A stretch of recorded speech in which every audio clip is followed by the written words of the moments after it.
দ্রুত রান্না সারতে কিছু সহজ টিপস রয়েছে, যেগুলো করলে সহজেই রান্নার কাজ শেষ হয়ে যাবে।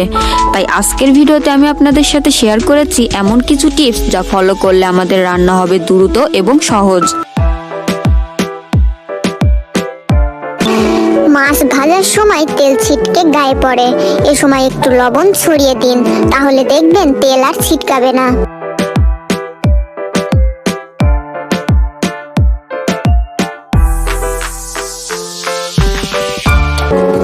পেঁয়াজ বেরেস্তা করার সময় পেঁয়াজ ভেজে নামানোর আগে সামান্য পানি ছিটিয়ে দিলে তাড়াতাড়ি লালচে হবে। ডাল তাড়াতাড়ি রান্না করতে চাইলে বা সেদ্ধ করতে চাইলে সেটি আগের রাতেই ভিজিয়ে রাখুন। আগের রাতে ভিজে রাখলে ডাল কিছুটা নরম হয়ে যায় এবং তাড়াতাড়ি সেদ্ধ হয়ে যায়।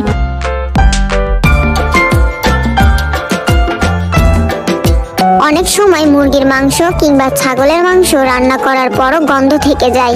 এই গন্ধ দূর করতে চাইলে রান্না করার সময় 1 টেবিল চামচ ভিনেগার দিন। এতে যেমন গন্ধ থাকবে না, তেমনি তাড়াতাড়ি সেদ্ধ হবে।